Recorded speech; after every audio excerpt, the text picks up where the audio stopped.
주님께서 죽음을 말씀하셨죠. 그리고 나서 이 땅에 있는 우리 사람들이 어떻게 사람들과 잘 지내야 되는지 그것에 대해서 오늘 말씀하고 있습니다. 우리 보통 대인관계라고도 볼 수 있는데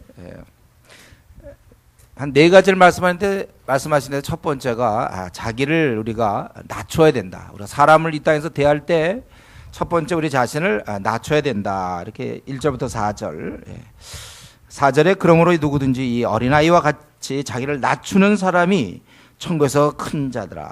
세상의 기준과 다릅니다. 낮추는 자가 하나님 나라에서는 큰 자라고 얘기하고 있어요. 그런데 이 낮추는 것은, 이 겸손한 것은 오늘 본문에 있는 것처럼 자기가 결정하는 겁니다. 자기가 낮추는 사람이 천국에서 큰 자다. 내가 교만할지 겸손할지는 자기가 결정하는 겁니다. 자기가 겸손하고 싶으면 여러분 겸손하세요. 교만하고 싶으면 이제 교만하시고 본인이 결정하는 겁니다. 겸손한 자가 돼야 되겠다 이러려면은 스스로 나는 그러면 이제는 항상 맨 나중이 돼야 되는 거구나. 내가 기꺼이 형편없는 대접을 받아야 되는 거구나. 아니 내가 받겠다. 이런 것을 결정하면 되는 겁니다. 여러분들이. 항상 우리는 그렇지는 못하고 어딜 가든지 항상 주목받기를 원하고 인정받기를 원하고 항상 그 공동체에서 자기가 뭔가 항상 주도권을 쥐기를 원하고 주도권을 쥐지 않으면 변두리가 있고 이게 보통 우리 모습입니다. 이제 겸손한 자가 된다는 것은 사람이 인정하든 인정하지 않든 자기는 이제 그렇게 모든 사람의 맨 나중이 되겠으며 형편없는 대접을 마다하지 않겠다. 이러한 결정이라는 거예요. 이거 쉽지 않은 일이죠. 겸손한 자가 되는 건 쉽지 않은 일입니다. 그래서 우리가 기도해야 돼요. 교만은 저절로 됩니다, 여러분. 뭐 기도 안 해도 돼요, 교만은. 그러나 겸손은 자기의 결단뿐만 아니라 본인이 하나님께 기도함으로써 우리가 겸손할 수 있다는 것입니다. 그래서 우리가 이 나그네 길에 살 동안에 우리 자신을 낮춰야 된다. 이게 주님의 가르침이고, 두 번째는 여기 5절부터 14절까지 있지만 주위에 아주 보잘것없는 사람이라도 귀하게 여겨야 된다는 거예요. 이게 우리의 대인관계 아주 요체죠. 우리 주위에 있는 모든 사람을, 그러니까 보잘것없는 사람도 귀하게 여긴다면 모든 사람에 대해서 우리가 항상 귀하게 여겨야 된다는 거예요. 이게 여러분들의 생활 태도로 만드셔야 됩니다. 모든 사람을 귀하게 여기고 심지어는 형편없는 사람도 내가 존귀 대하겠다. 이런 결심을 여러분들이 해야 되는 것입니다. 만약에 그가 작은 자라고 볼볼이 없는 자라고 해서 그를 무시하거나 실족해 하면 차라리 그는 연자맷돌이 그 목에 달려서 깊은 바다에 빠뜨려져. 어마어마한 얘기죠. 6절에 연자맷돌. 그 당시 당나귀가 끄는 건데 어마어마한 큰 돌 그걸 목에 메고 물속에 들어간다. 그럼 못 나온다는 얘기죠. 죽는다는 얘기예요. 그 정도로 이 실족해 하는 것이 큰 죄라는 것입니다. 다른 사람을 쓰러뜨리는 거. 그래서 왜 우리가 거룩해야 되냐면, 왜 우리는 신앙이 머무르면 안 되냐면요, 내가 신앙이 머무를 때 다른 사람을 쓰러뜨릴 수가 있거든. 내 신앙 모습을 보고 다른 사람이 실족할 수가 있다는 거예요. 그렇기 때문에 우리가 점점 좋은 사람 돼야 돼요. 그래서 특별히 그 실족해하는, 오늘 본문에서는 그 개인보다는 지금 실족해하는 일과 관련해서 8절에 보면 내 손이나 내 발이 너를 범죄하게 하거든. 물론 자기를 실족해 할 수도 있죠. 이 자기가 죄를 짐으로. 근데 여기서는 이제 나와 어떤 그 사람을 실족해 하는 그 원인이 되는 죄를 엄히 다스려라. 8절 9절에. 그래서 발이 너를 범죄하거든. 찍어내버리고 또 손이 또 범죄하면은 또 찍어내야 되는 거예요. 또 내 눈이 너를 범죄하게 하거든. 그것을 뽑아버려라. 엄한 말씀이죠. 내가 누구를 쥐어봤거나 내가 누구를 이렇게 째려본다든가 이럴 때 그 눈을 뽑으라 그거예요. 그런 눈 갖고 안 된다는 거예요. 이것은 어떻게 하라는 거야? 진짜 뽑아야 됩니까? 우리 주님의 말씀에 순종. 내가 무심코 누구를 째려봤다. 오늘 집에 가서 뽑아. 이거 어떻게 하라고 그랬어요? 이거 로마서에서 했죠. 그게 없는 것처럼 생활하라. 남을 째려볼 수도 없는 사람처럼, 남을 쥐어박을 수도 없는 사람처럼, 입으로 범죄하기가 어려운 그런 식으로. 왜 그러냐면, 왜 사람들을 함부로 대하면 안 됩니까? 바로 거기 10절에 있는 것처럼 하나님께서 그들을 돌보고 계시다는 거예요. 저희 천사들이 하늘에서 아버지를 항상 배웁느니라. 그러면 이거 우리가 조심해야 될 건 수호 천사가 있는가? 성경적으로 수호 천사는 없어요. 여기서 얘기하는 건 뭐냐면 하나님께서 이렇게 작은 자에게 관심이 있다는 거예요. 삼가 이 작은 자 중에 하나도 없인 여기지 말라 너희에게 말하노니 그들의 천사들이 하늘에서 하늘에 계신 내 아버지 얼굴을 항상 배웁니다. 하나님께서는 이 작은 자에게 관심이 있다는 거예요. 우리는 이런 작은 자들, 이런 사람을 업신 여겨요. 저런 사람 뭐 아유 왜 저러나 하고 업신 여기는데 아버지는 그를 관심을 갖고 지켜본다는 것입니다. 그러면서 하나님은 바로 그러한 자를 12절에서 14절까지 어느 정도인가 잃어버리지 않은 99마리의 그 양보다 길을 잃어버린 한 마리의 양을 찾아서 기뻐하시는 것처럼 결코 작은 자 중에 하나라도 14절에 읽는 것은 하늘에 계신 너희 아버지 뜻이 아니라. 그래서 우리는 이 나그네 길을 갈 때 지금 첫 번째는 겸손하게 마음을 스스로 높일 수도 있고 내가 이번에 좋은 직장 들어갔다. 연봉이 높다. 좋은 대학 들어갔다 해서 스스로 마음을 높이는 사람이 참 많잖아요. 그걸 높이지 말고 그리고 두 번째로는 모든 사람 아주 보잘것없는 사람 뭐 학벌도 없고 돈 가진 것도 없고 뭐 그런 사람이라 할지라도 그런 사람을 존귀 대접하라. 이거는 본인이 하는 거예요. 자기가 할지 말지를 자기가 결정합니다. 세상에서는 그런 사람을 아주 무시해버려 차버려 밟아버려요. 자기의 필요한 사람 자기 앞날에 필요한 사람은 어떻게든지 뭐 심지어는 아부를 한다든가 해서라도 어떻게 끈을 만들고 그렇지 않으면 밟아버리지만 우리는 그런 사람을 존귀 여겨야 돼요. 왜냐하면 오늘 본문에 있는 것처럼 바로 그를 이 땅에 보내신 분이 하나님이시거든. 그를 제주하신 분 그분이 하나님이세요. 그를 만드신 이가 하나님이시고 그의 아버지가 되시기 때문에 우리는 그런 사람을 존귀 여겨야 되는 것입니다. 그 사람만 보면 안 돼요. 그 뭐 능력도 안 되고 학벌도 없고 성격도 안 좋고 막 그 사람만 보면 안 되고 그 배후에 있는 하늘의 아버지. 그러니까 내가 이 사람한테 어떻게 대하는가가 그 하나님께 대하는 것이 된단 말이에요. 여러분 만약에 회사를 다닌다. 근데 마침 우리 부서에 배우기 위해서 뭐 회장의 자제분이 왔다. 그럼 어떻게 될 것 같아요? 근데 일도 잘 못한다. 회사에서 아주 딸을 시키겠습니까? 회장의 아들이라면. 일반적으로 제가 얘기하는 건 일반적인 거예요. 아 맞아 딸을 시켜야 되겠어. 이런 사람은 별로 없을걸요. 그래도 함부로 못 대할걸요. 그 배우의 회장, 삼성의 뭐 이런 누구 회장 아들이 왔다. 그렇게 여러분 뭐 쉽게 대하겠습니까? 바로 우리 주위의 사람이 그렇다는 거예요. 이 사람 뭐 초등학교밖에 못 나왔는데요. 집안도 별볼이 없는데요. 능력도 부족한데요. 그런 사람을 함부로 대하지 말라. 이것이죠. 없인 여기지 말라. 우리가 좀 자기 자신을 좀 생각해 보세요. 자기 혹시 학교에서 같은 과에서나 혹은 우리 뭐 대학부 안에서 가족부 안에서 청년부 안에서 누구 좀 이렇게 내가 항상 모든 사람을 귀하게 여기는가 우리 자신을 한번 생각해야 될 것입니다. 그래서 여기 지금 18장에서 네 가지가 나오는데 이제 두 가지. 우선 겸손할 것과 사람을 존귀할 것. 세 번째는 여기 지금 두 번째까지 우리가 기본적으로 그리스도라면 이렇게 해야 되겠죠. 그런데 좀 더 적극적으로 이제 세 번째는 형제인데 어떤 형제냐면 정상적인 형제가 아니라 죄를 범한 형제. 특별히 나에게 잘못한 형제. 더 강조가 되겠죠. 그런 형제가 잘못됐을 때 회개시켜라 이거죠.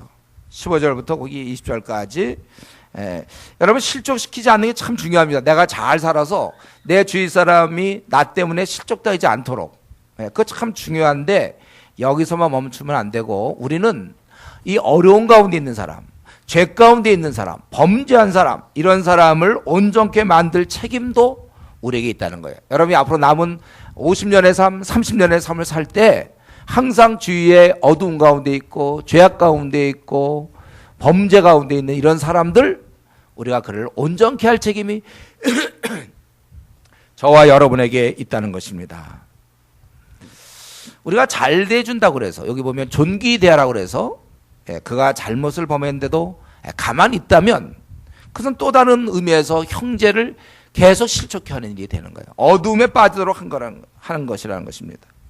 그래서 우리 잘 지내는 사람을 실족해 하는 것이 적극적인 죄라면 잘못 지내는 사람을 계속 내버려 두는 것은 또 다른 면에서의 소극적인 죄가 되는 거예요. 예, 지금 신앙생활 잘못하고 죄 가운데 빠진 사람, 이런 사람을 가만 놔둔다는 것은 잘못된다는 것입니다. 보통 우리 깨어있지 못한 사람들은 주위 사람들에게 주위 사람을 많이 실족시키죠. 깨어있지 못함으로 자신의 언행, 자신의 그러한 이런 행동들 통해서, 말과 행동을 통해서 사람들을 실족시킬 때가 있어요. 깨어있지 못한 사람, 미지근한 성도들은. 그러니까 미지근한 성도가 위험한 거죠. 자기는 미지근함으로 끝나. 하나님께 나중에 이제 뭐 버림받든지 뭐 자기는 그걸로 끝나면 되지만 자기가 미지근함으로써 주위 사람이 실족한다니까. 저 사람 교회 이렇게 다니는 사람이 저 모양인가. 자기네 그 학교에서 직장에서 실족한다니까요. 근데 이 미지근한 사람은 그렇다 하더라도 경건한 성도도 남을 실족시킬 수 있는데, 왜냐하면 적극적으로 어린 자를 돌보지 않을 때, 죄 가운데 있는 자를 끄집어내지 않을 때, 그건 또 다른 의미에서 경건한 자의 죄라고 볼 수 있는 것입니다. 그러면 과연 이 범죄에 빠진 사람들, 이렇게 이런 잘못된 형제를 우리는 어떻게 건져낼 수 있을까? 이거 이제 실족 안 시키는 거 어떻게 보면 조금 그래도 쉬운데, 이미 실족되고 이 죄 가운데 있는 사람을 건져내는 것은 고난도예요. 그래서 성경에는 좀 더 자세하게 15절 내 형제가 죄를 범하거든, 특별히 이것은 당사자한테 죄를 범한 것 같아.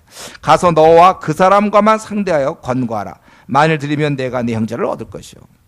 여러분, 만약에 우리 형제가 나한테 잘못했다, 범죄했다, 그럴 때는 1대1로 만나는 것입니다. 그래서 잘 들으면 좋은데, 이제 듣지 않을 경우, 잘 들으면 되는데 많은 경우는 또 듣지 않아요. 그래서 16절에 그 사람이 분명히 잘못했어요. 내가 가서 얘기를 했습니다. 근데 내 얘기를 안 듣고 막 공격하고 이럴 때 어떻게 하느냐. 그럴 때 또 참고 또 간다? 이게 아니에요, 성경에서는. 또 가는 건 지혜가 아닙니다. 만약에 듣지 않으면 그러면 이제 두세 사람이 같이 가는 거예요. 듣지 않을 경우 이제 보통 우리 어떻게 합니까? 포기하죠. 그래, 내가 찾아갔는데도 뭐 이렇게 됐으니 좋아, 끝이다. 이제 나도 뭐 전화도 안 하고 문자도 안 돌리고 이제 나는 뭐 끝이다. 그래, 나도 삐쳤다 이거죠.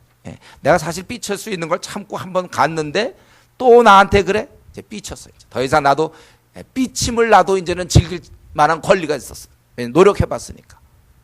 이제 얘기도 안 해. 왜? 난 노력을 했는데 이쪽에서 거부했거든요.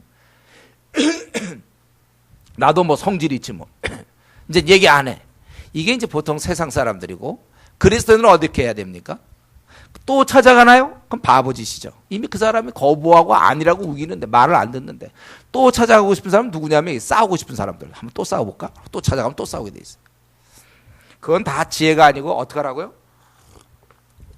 오늘 16절에 있는 것처럼 만일 듣지 않거든 너희는 포기하라, 이게 아니고 한두 사람을 데리고 가서 두세 증인의 입으로 말마다 확증하게 하라. 그러니까 이거 제가 보니까 두세 사람이니까 가야 되겠죠. 그래서 말마다 이렇게 확증하게 하라. 이거 굉장한 지혜입니다, 지혜. 그 싸운 거 또 가서 또 만나봐야 또 싸우죠. 똑같은 논리를 피니까. 그러니까 이 사람이 막 우기는 걸 여러 명이 가고 그건 잘못한 거냐 여러 명이 얘기함으로써 이제 이게 단지 한 사람의 주관적인 생각이 아니라는 걸 이제 알게 되는 것이죠. 그러니까 두세 증인이 가야. 그래야 또 싸움도 안 할 수 있는 거예요. 그런데도 또 안 들으면 어떡하죠? 그런대로 안 들으면 그때는 교회에 얘기하는 거예요. 교회. 교회 공동체. 이 문제를 얘기하고, 그래서 교회에 이제 뭐 대표자, 뭐 목사든지 뭐 장로든지 하든 나가서 얘기를 해도 그래도 안 들으면 그때는 이방인과 세리같이 여기라는 거예요. 이방인과 세리라는 것은 대화의 상종하지 않는 거죠. 이제는 끝이에요. 그 사람을 내두는 거예요. 근데 왜 그렇게 하는가? 사실은 그 사람을 얻으려고 그러는 겁니다. 이게 고린도전서 5장 5절에 보면 이렇게 해야, 본인이 이렇게 한 걸 자꾸 잘못해놓고 막 우기고 이러던 걸 교회조차에서도 인정받지 못하면 그때는 자기가 강제적으로라도 떨어져서 외롭고 쓸쓸하면서 자기가 정말 그러면 잘못한 건가 아닌가 생각이 들고, 그래서 언젠가는 회개하고 나오게 된다는 거예요. 그래서 우리가 이러한 어떤 프로세스가 있죠. 이렇게 이런 건 처음에는 1대1, 안 되면 이제 교회에서, 아니 이제 안 되면 두세 사람, 그래도 안 되면 교회에다 얘기하고, 교회에서 얘기해도 듣지 않을 경우는 그건 더 이상 방법이 없어요. 그때는 이방인과 세리처럼 여겨라 이렇게 하는 거예요. 이것도 가만 보면 결국은 최후의 방법입니다. 그래야 그 사람이 돌아오니까. 자꾸 이 안에서 우기고 틀린 말하고 여러 번 얘기도 안 들을 때 그럼 네가 원하는 대로 해라. 그래서 이제 내보내는 거죠, 교회에서. 그럼 이제 그가 교회를 못 나오고, 요즘은 다른 교회 가면 되긴 되지만 하여튼 그렇게 되면 어쨌든 공동체에서 끊기게 되면서 이제 힘들어지는 거예요. 여러분 이거를 잘 이런 원리를 잘 알아야 돼요. 근데 이렇게 세리와 죄인으로 해서 내보냈는데 또 어떤 사람은 사랑으로 품어야 된다는 거예요. 사랑으로. 계속해서 사랑으로 품어야 되는 거예요. 보통 이제 미성숙한 사람이 그런 얘기 많이 해요. 여러분 우리 주위에서 누가 뭐 어떤 문제일 때 사랑으로 품어야 된다 하는 사람들이 있죠. 대충 미성숙한 사람들이에요. 아직 이걸 잘 모르니까. 그건 첫 번째 지금까지 이런 프로세싱이 다 사랑하기 때문에 하는 거거든요. 맨 마지막에 내보내는 게 사랑인데 그들의 눈에는 리젝트하는 걸로 보인단 말이에요. 내쫓는 걸로 보인단 말이에요. 내쫓아야 되는 거거든요. 이 면에서 여러분들 많은 지혜가 필요합니다. 예. 때로 뭐 목사님, 우리 교회에서 나간 사람들은 어떻게 할까요? 사랑으로 품어야 되는 거 아닙니까? 그런 얘기 제가 많이 듣는데 그건 잘못된 신앙이에요, 여러분들. 보통 교회에서 나갈 때 어떻게 합니까? 그냥 나가는 법이 없어요. 절차를 다 밟아서 벌써 목사와 수차례, 경우 따라서 1년, 2년씩 얘기를 하다가 나가는 거거든요. 보통 교회에서 나가는 사람 대표적인 뭡니까? 불만 품고 나가는 사람들이에요. 그러니까 예를 들면 특히 우리 교회 같은 경우는 교회마다 다르지만 우리 교회는 제가 보니까 대충 뭐 선교하는 거. 왜 중국에 자꾸 가느냐? 왜 자꾸 우리 토요일 날 뭐 전도하냐? 아니면 PBS 하는 거. 어쨌든 그게 속으로 힘든 거예요. 그래서 이제 불만을 품고 나가는 경우와 또 한 가지 케이스는 여러분 잘 모르겠죠. 7위가 있어요. 7위. 목사님들이 의논해가지고 여러분들이 모르는 내용들입니다. 그래서 이 사람을 내보낼 수밖에 없다. 대충 뭐냐면 7위 내용이 보통 이제 이 형제 자매가 돈에 대해서 성도들에게 많은 피해를 많이 입혔다. 이제 이런 이제 얘기를 듣게 되고 실제 그런 사람이 있는 거예요. 그래서 이제 돈에 대한 문제나 그다음에 요즘 이제 많은 게 불륜. 뻔히 막았는데 가정을 갖고 있는데 아니면 뭐 하는데 불륜을 한단 말이에요. 이런 얘기는 목회자는 공개할 수 없어요, 교회. 그래서 나간단 말이에요. 근데 나간 사람은 어떻게 합니까? 다른 이유로 예를 들면 교회가 사랑이 없다 뭐 이런 식으로 이제 불평을 터놓게 되는 것이죠. 또는 다른 이유를 얘기해요.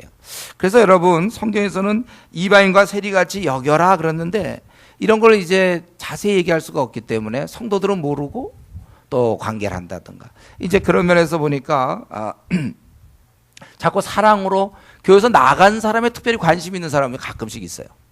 지금 교회 어린 자 돌보기도 바쁜데 그들 위해서 기도하기도 바쁜데 나간 자를 이제부터 돌보겠다. 이런 아주 어리석은 얘기하는 사람들이 있고 지금 그 문제는 교회를 나가더라도 요즘 페이스북 같은 게 있잖아요. 거기다가 막 올린단 말이에요. 그거 올리는 거 어떻게 막습니까? 그래서 여러분들이 일단 교회에서 나간 사람들은 우리가 교제 안 하는 게 원칙입니다. 그래서 한 가지 방법은 이제 댓글을 안 다는 거죠. 그러면 아무도 댓글 안 다는데 계속 올리는 사람이 있습니까? 올려도 아무 메아리는 없지만 계속 올리고 싶어. 그런 사람 없을걸요? 댓글을 계속 모르니까 사람들이 이 사람이 왜 나갔는지 이유를 몰라. 그 중에 보면 제가 최근에 페이스북에 한번 저는 이제 그런 거 안 하지만 한번 들어가 봤더니 교회를 떠난 사람 막 치받은 사람이 이름이 막 있더라고요. 알게 모르게 우리 성도들과 연결하고 있었어요. 참 여러분 그래서 일단 교회에서 나간 사람들 어떤 이유인지 여러분 잘 몰라. 만약 근데 이 사람과 꼭 나는 이 댓글을 꼭 달아야 되겠습니다, 목사님. 이런 분 있습니까? 저를 찾아와서 한번 충분히 어떤 이유인가를 나간 이유일 땐 갑자기 나가는 거 보면서 다 이유가 있어요. 근데 그거는 나갈 만한 이유가 있는 거예요. 그래서 제 목회자로서는 저는 여러분이 나간 사람과 교제 안 하면 좋겠어요. 왜냐하면 그들은 불만을 갖고 나간 사람이나 칠이거든요. 그러면 이제 겉으로는 그러지만 자꾸 그런 얘기를 하게 돼 있고 그런 정서가 묻으면 여러분들은 설교를 듣잖아요, 목회자에. 그러면 그 설교를 들을 때 에이, 목사님 잘했다고 그러던데 이런 내용을 자꾸 이유 없는 불만. 우리 좀 나가는 경우 보면 이제 우리 교회가 뭐 세다. 근데 본인이 아무것도 안 했거든 그동안에. PBS도 안 해오고 그러면서 괜히 하기 힘드니까 세다 뭐 이러면 이제 또 세다 이런 얘기가 또 도는 거고. 이런 게 여러분들 우리 교회에 조금이라도 마이너스 되는 얘기를 여러분들은 입을 열어서 전하지 마세요. 지금 그런 일들이 많고 우리 교회가 지금 여러분 그걸 아십시오. 마귀가 우리 교회를 얼마나 공격하겠습니까? 작은 것부터. 성경에서 원래 울분한 자와는 사귀지 말라고 그랬죠. 분노가 많은 사람들. 왜? 그 분노는 전달돼요. 제가 우리 저 교회 이제 근처에 공동체 방을 생각할 때 늘 그걸 제가 조심하는 거 아닙니까? 만약 거기 형이나 언니가 불만이 많은 사람이면 이 아랫 사람들은 공동체 방에서 그걸 배우게 돼요. 한 3개월 정도 지나면 원래 불평을 안 하던 사람인데도 아, 저런 사람을 저렇게 불평하는 거구나 이런 걸 배운단 말이에요. 안 좋은 것들을. 그래서 만약에 자기가 좀 불평이 많은 사람이라면 공동체 생활을 하지 마세요. 그 사람은 좀 따로. 왜냐하면 어린 자를 보호하기 위해서. 언니나 오빠들, 형들 이런 거 좀 생각해서 자기를 좀 객관적으로 보세요. 자기가 좀 울분이 많은 자인가, 불평이 많은 자인가. 그런 사람은 좀 그런 거 해결될 때까지 사람들과 자꾸 만나려고 하지 마세요. 영향을 준단 말이에요, 자기가. 그래서 여기 보면은 성경에는 분명히 이제 교회 말도 듣지 않거든 이방인과 세리같이 여기라 그랬어요. 네, 여러분 이것을 순종할 수 있기를 바랍니다. 그러면서 이 교회에 권위를 줬죠. 너희가 땅에서, 우리 지난번에 땅에서 베드로에게 그 얘기했던 것은 복음 전파에 관계된 거였고, 지금은 7위권에 대해서 보증해 주는 것이죠. 그래서 땅에서 매면 하늘에서 매일 것이요 무엇이 땅에서 풀면 하늘에서 풀리리라. 진실로 다시 너희에게 이르노니 너희 중에 두 사람이 땅에서 합심하여 무엇이든 구하면 하늘에 계신 내 아버지께서 그들을 위하여 이루게 하시리라. 두세 사람이 내 이름을 모이는 곳에 나도 물론 이것이 기도할 때 우리가 소수가 모여서 기도할 때 우리가 응답받는 뭐 그런 것도 되겠지만 전체적 의미는 이들 가운데 바로 교회 가운데 주님이 계시다. 임자여 계시다. 그래서 이 7위권에 대한 보증입니다. 그래서 우리는 권고하는 일이 신중히 이루어져야 되고 이 일이 참 쉽지 않아. 이미 죄 가운데 빠진 사람들은 어두워져 있기 때문에 얘기해도 잘 듣지 않아요.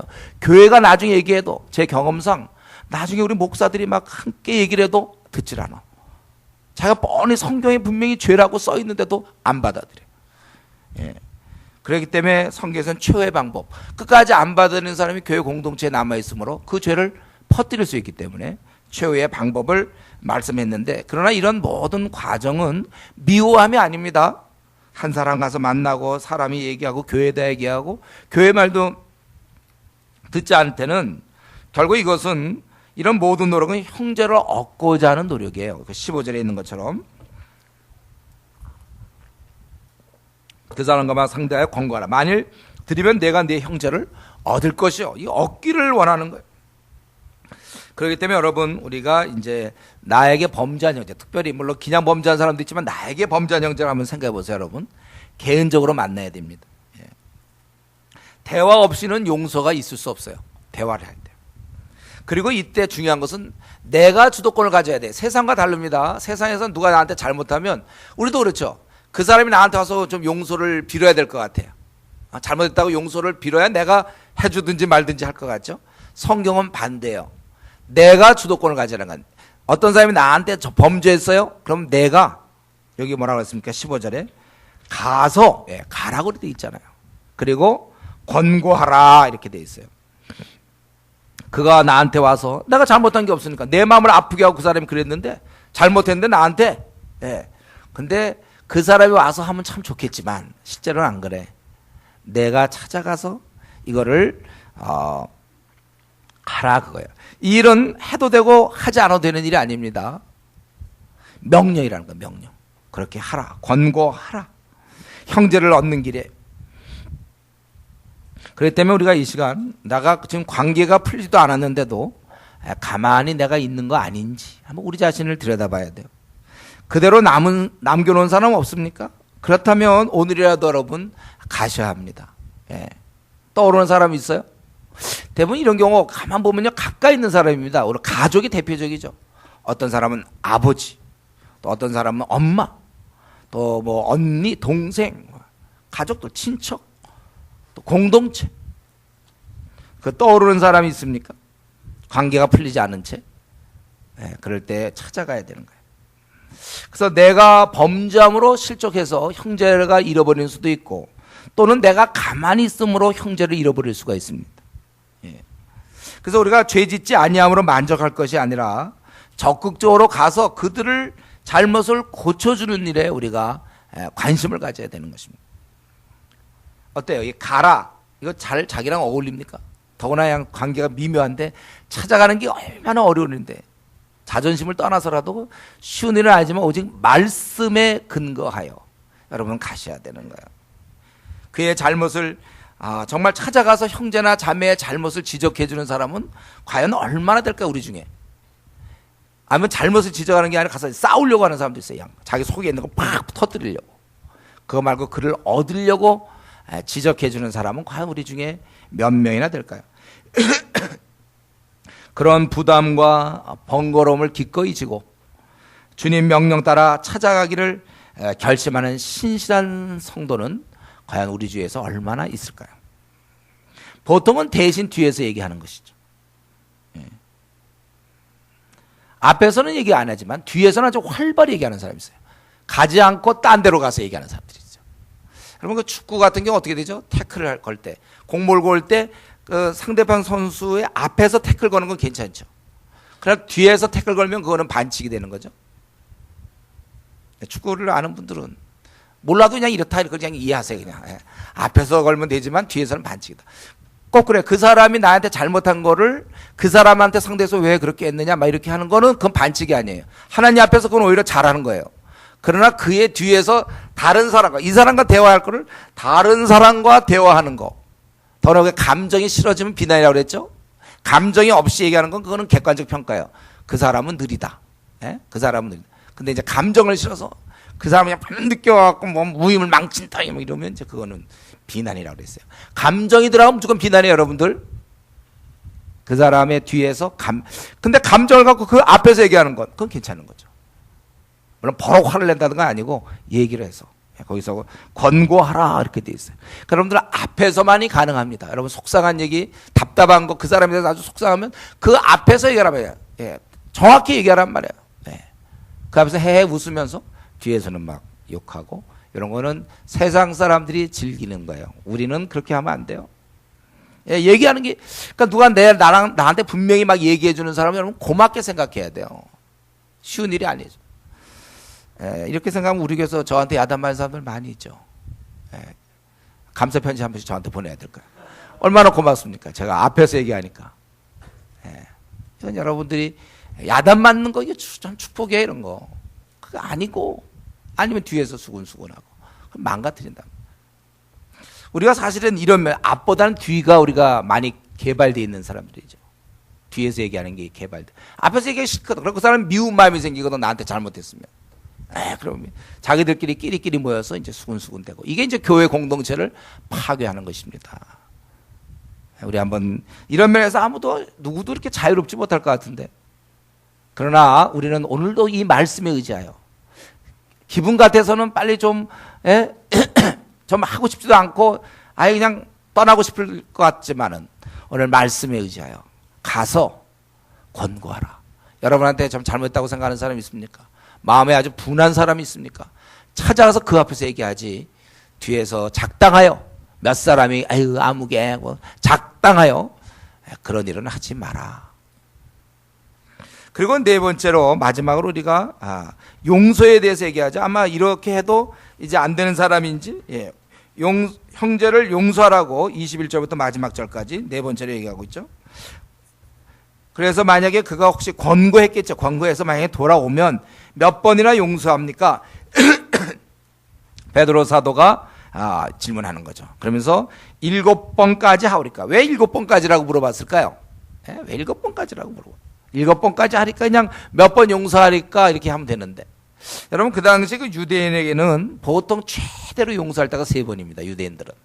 그러니까 이때 베드로는 그래도 주님이니까, 그래서 자기 나름대로는 머리를 많이 쓴 거예요. 그거. 그래서 숫자를 생각하다가 설마 7번? 그렇지만 그래도 혹시 주님이니까, 그래서 자기가 크게, 아주 태어나서 처음으로 크게 한번 마음 먹었기를 7번까지 합니까? 이랬더니 당연히 아니 이럴 줄 알았죠. 그렇게 많이는 어떻게 하냐, 한 4번 뭐 이렇게 생각할 줄 알았죠. 최대가 3번이었으니까. 그래서 아니는 맞았어요. 아니. 그러고서 그 다음 얘기는 전혀 자기 귀를 의심할 수밖에 없었는데 7번뿐 아니라 7번을 70번까지. 그 당시 구구단을 만약에 그때 공부했다면 490번이구나 딱 나왔겠죠. 거의 졸도할 수밖에 없죠. 490번. 베드로의 머릿속에서 최대로 나올 수 있는 숫자가 7이었거든요. 7번까지 490번 이렇게. 그거는 이제 무한히 용서하라는 것이죠. 그러면서 예를 드셨어요, 주님이. 우리가 이 예는 익숙하죠. 제가 많이 설교한 내용이에요. 그러니까 종들과 회개하는 임금. 이러보건대 이 종은 노예가 아니라 아마 지방 관리쯤 됐겠죠. 어떻게 뭐 종이 어떻게 10,000달란트씩 하겠습니까? 아주 거액을 빚졌는데 10,000달란트 이거 어느 정도 되는 겁니까? 그래 자세히 할 수 없지만 어떤 기록에 보면 옛날 주전 40년경에 유대와 이두메, 사마리아 전체 세금의 합계가 600달란트였대요. 그러니까 만약 그게 정확한 거라면 10,000달란트. 그러니까 이거는 갚을 수 없다는 예를 든 거겠죠. 10,000달란트. 한 달란트가 원래 6,000데나니온이거든요. 근데 10,000달란트? 그러니까 그 정도를 했는데 그가 갚을 것이 없어서 자기가 이것을 절하면서 26절에 좀 참아달라, 다 갚겠다. 그랬더니 종이 가만히 보니까 그 종의 주인이 참 그가 불쌍하단 말이에요. 갚을 수가 없거든. 그러니까 그 빚을 탕감해 줬다는 거예요. 그런데 바로 그 종이 탕감받고 나가서 자기에게 100데나니온, 그러니까 이제 10,000달란트 탕감을 받고 100데나니온, 이 비교하면은 60만 대 1이에요. 제가 쉽게 얘기해서 자기가 6천만 원을 누가 자기가 6천만 원을 탕감받고 100원을 누가 꼬아서 100원, 그냥 100원 꼬한 사람한테 목을 잡고 이러되 빚을 갚으라. 아직 목을 잡아버렸어요. 도망도 못 가겠지. 목을 잡았어요. 그 동료가 엎드려 간 거예요. 나에게 참아주소서. 근데 안 돼, 이놈아, 100원을 안 갚다니 놈. 그러고서는 이제 감옥에 넣었다는 거예요. 이 얘기를 듣고 이 주인이 너무나 이건 말도 안 되는 거죠. 그래서 32절에 이 악한 종아, 내가 빌기에 내가 네 빚을 전부 탕감하여 주었거늘 내가 너를 불쌍히 여겼지 너도 내 동료를 불쌍히 마땅하지 않냐. 주인이 너의 그 빚을 다 갚도록 그를 옥졸에게 넘기느라. 또 이제 어떤 사람이 이런 거 PBS 하면 또 이때 다 탕감해 줬다고 왜 다시 이걸 갖다가 옥졸에 넘기는가. 아마 증서는 안 썼겠죠. 탕감했다는 말로 했는지. 그런 거 여러분 자꾸 신경 쓰지 마세요. PBS 할 때는 엉뚱한 거 신경 써가지고 이제 PBS 나눔 시간 1시간 반이면 약 40분을 얘기한다든가 해서 뭐합니까? 지금 하나의 예를 들었고, 왕이면 또 마음대로 할 수 있는 거지 뭐. 자기가 말했다가 취소할 수도 있는 거고. 그런 거 이렇게 갈 때 넘어가야지. 이게 뭐 왜 이미 그럼 탕감했다 그래서 한번 입 밖에 나온 거 끝난가. 왕이 별로 좋지 않은 왕이면 또 어떨까요? 여기서 핵심은 그런 게 아니라 뭐예요? 하나님께서 우리에게, 지금 쉽게 하면 우리에게 60만, 그러니까 6천만 원의 돈을 우리에게 탕감해 줬는데 우리는 100원 갖고 그런다 이거예요. 여러분이 지금 혹시 마음에 미워하는 사람, 절대 나 용서 안 했어, 내가 이제는 의절이야, 그런 사람은 쉽게 해서 나는 6천만 원, 그 사람은 100원 차이 정도라는 것입니다. 이 얘기를 지금 하려는 거예요. 그러면서 얘기하기를 너희가 각각 마음으로부터 형제를 용서하지 아니하면 35절에 나의 하나님 아버지께서 너에게 이와 같이 뭐라 그랬어요? 하시리라. 이처럼 하신다는 거예요. 그렇기 때문에 우리는 어쩔 수 없이 주위 사람을 용서해 주어야만 합니다. 어쩔 수가 없어요. 왜냐하면 우리가 이미 불쌍히 여김을 받았기 때문에, 자기가 불쌍히 여김을 받았기 때문에 다른 사람도 불쌍히 여기라고. 33절에 내가 너를 불쌍히 여긴 것 같이, 이건 하나님이 하시는 말씀이에요. 이건 결국은 너도 내 동료를 불쌍히 여김이 마땅하지 않느냐. 마땅하다는 거, 불쌍히 여겨야 된다는 것입니다. 그래서 이 땅에 나한테 아주 내 마음을 상처를 주고 난 절대 다른 사람 다 용서, 저 사람은 절대 용서 못해. 뭐 가족이나 아마 또는 뭐 친구나 누가 가까이 있는 교회에 누구 있을 수 있겠고, 뭐 목회자일 수도 있겠고, 조장도 있을 수 있겠는데, 그런데 하나님 뭐라 그러냐면 그 사람의 죄는 작다고 얘기하고 있는 거예요. 그러니까 6천만 원 대 100원. 그러니까 만 원 대, 좀 더 크게 얘기를 해야 되겠네. 10,000원을 내가 빚졌고 한쪽에선 60억을 빚진 거란 말이에요. 60억을 자기가 탕감받아 놓고 10,000원 빚진 애한테 가서 그냥 목을 조르면서 나쁜 놈아 하고서는 감옥에, 쉽게 보면 자기 마음의 감옥이라고도 볼 수 있겠죠. 아주 그냥 완전히 걔는 이제 끝났어. 이제 아주 거래도 안 해. 의절, 상종을 말어. 그럴 수 없다는 거예요. 왜냐하면 너가 하나님 앞에서 60억 원, 60억이라는 거 우리가 만져보지도 못했겠죠. 대부분 그 정도 네가 하고 10,000원 빌린 사람한테 네가 그럴 수가 있느냐. 우리는 도저히 남을 용서할 수 없다. 이런 말할 자격이 도무지 없는 거예요.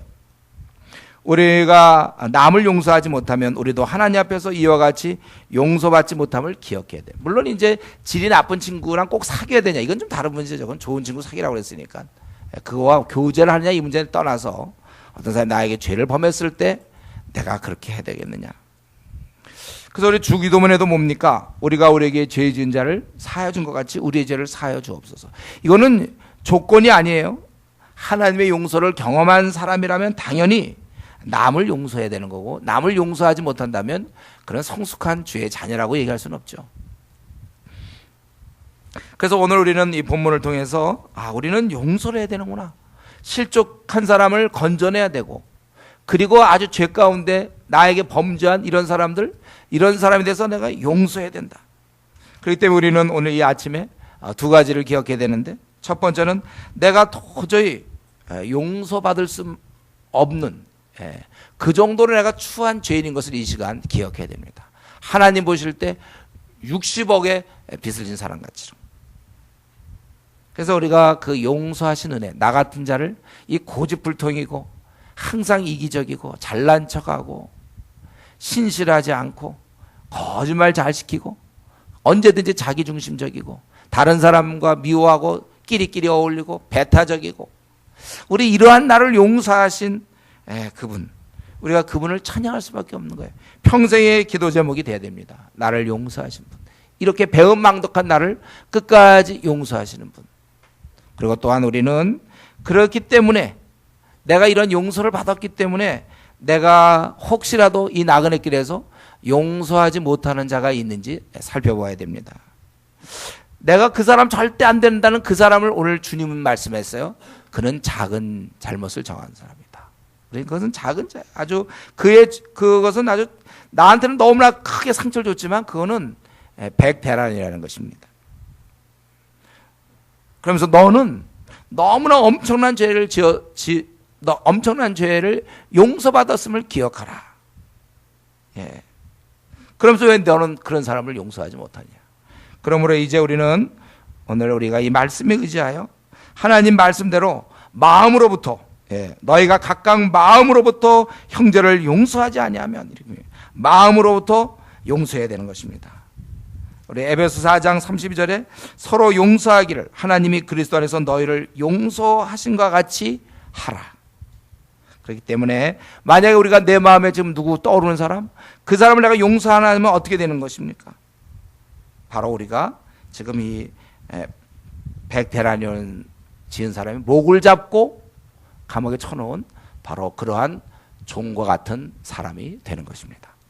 기도하겠습니다.